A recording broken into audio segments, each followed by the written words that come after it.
بسم اللہ الرحمن الرحیم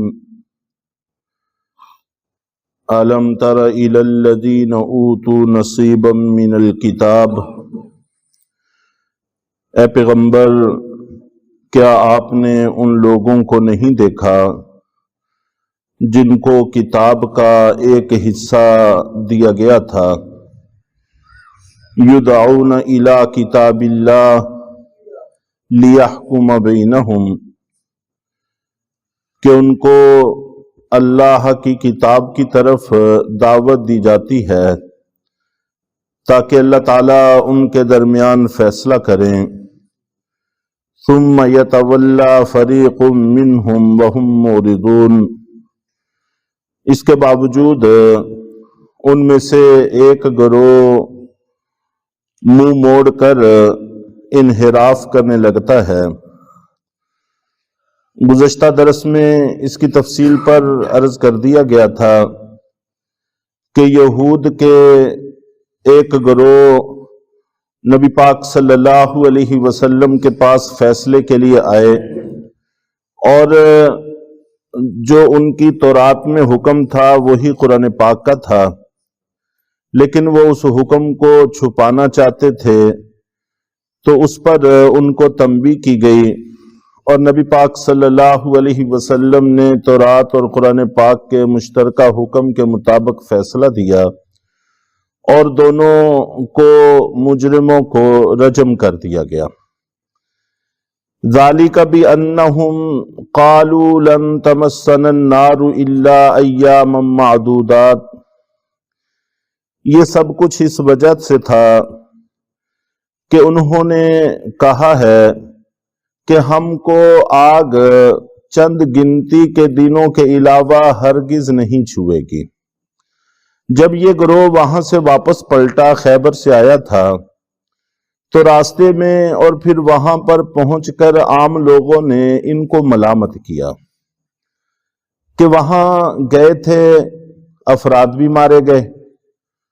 اور عزت بھی باقی نہیں رہی، بے آبرو بھی ہوئے، بے عزت بھی ہوئے۔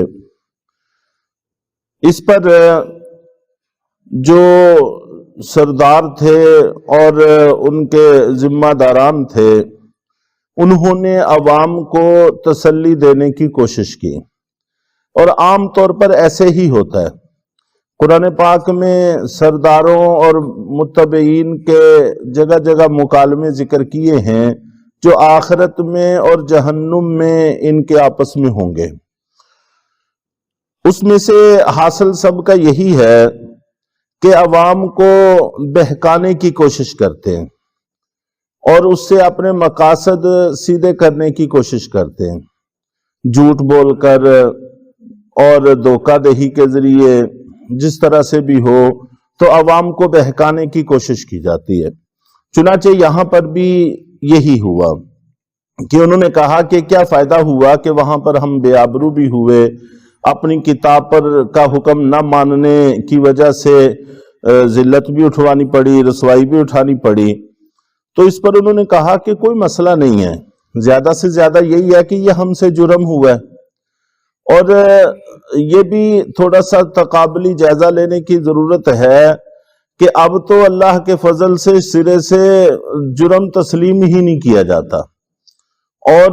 دھڑلے سے جھوٹ پر جھوٹ بولنے میں کوئی آر محسوس نہیں کی جاتی۔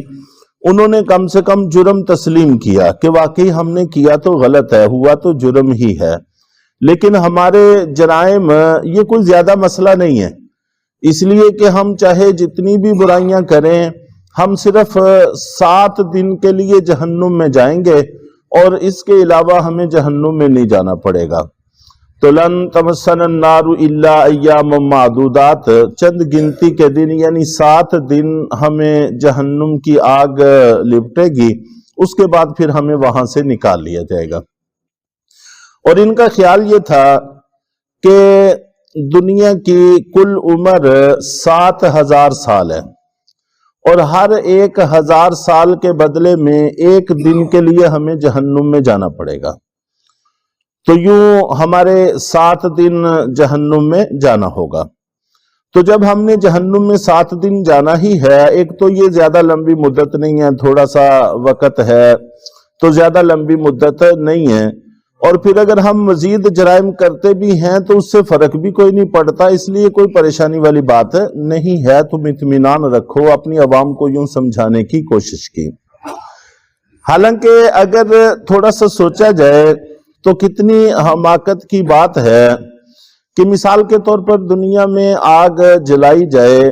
اور اچھی خاصی آگ جل جائے اور کسی آدمی کو کہا جائے کہ تم صرف 5-7 منٹ کے لیے ہی اس میں چلے جاؤ، تو کوئی بھی بندہ اس کے لیے تیار نہیں ہوگا، وہ 5-7 منٹ میں ہی انسان کو جلسا کے رکھ دے گی۔ تو پھر جہنم کی آگ دنیا کی آگ سے کتنی سخت ہوگی یہ بھی واضح بات ہے، اور پھر 7 دن پورے آگ کے اندر گزارنا یہ بھی کوئی اتنا آسان کام نہیں ہے۔ اور دوسرا، وہاں کا ایک دن دنیا کے 50,000 سال کے برابر ہوگا۔ وہاں کا ظاہر ہے وہاں جہنم میں ہوں گے تو وہاں کے 7 دن ہی شمار ہوں گے، اور وہاں کا ایک دن 50,000 سال کے برابر ہے، تو یوں یہ 3.5 لاکھ سال بنتے ہیں۔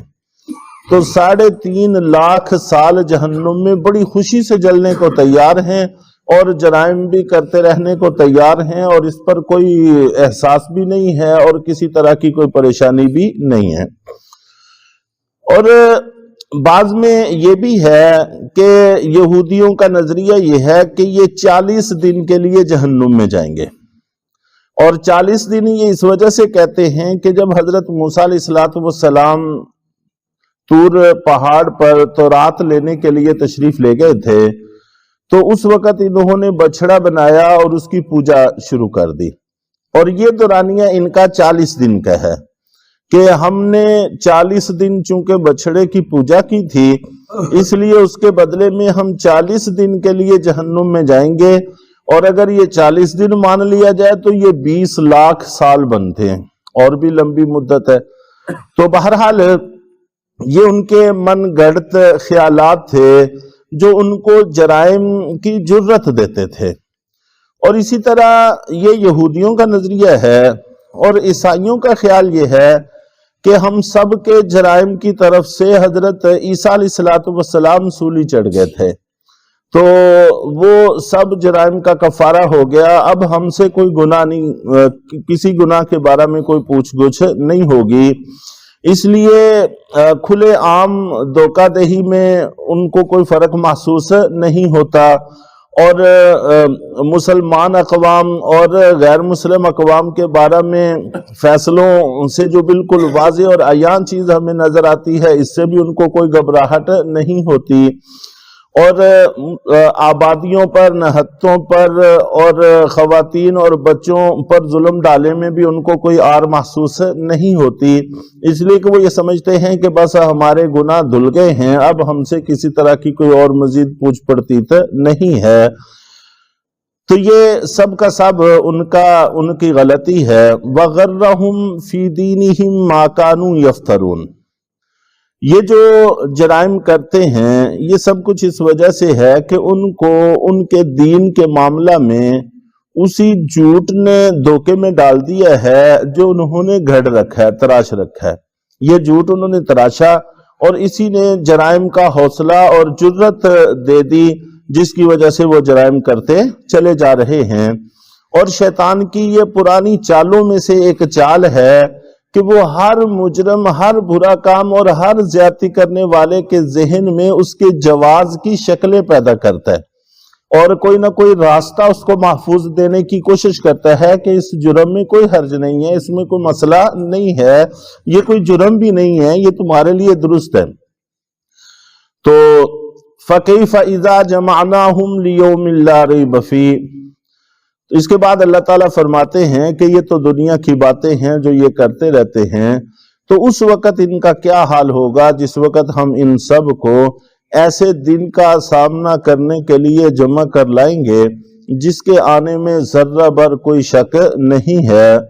وَوُفِّيَتْ كُلُّ نَفْسٍ مَا كَسَبَتْ وَهُمْ لَا يُظْلَمُونَ، اور ہر شخص کو جو کچھ بھی اس نے کمائی کی ہوگی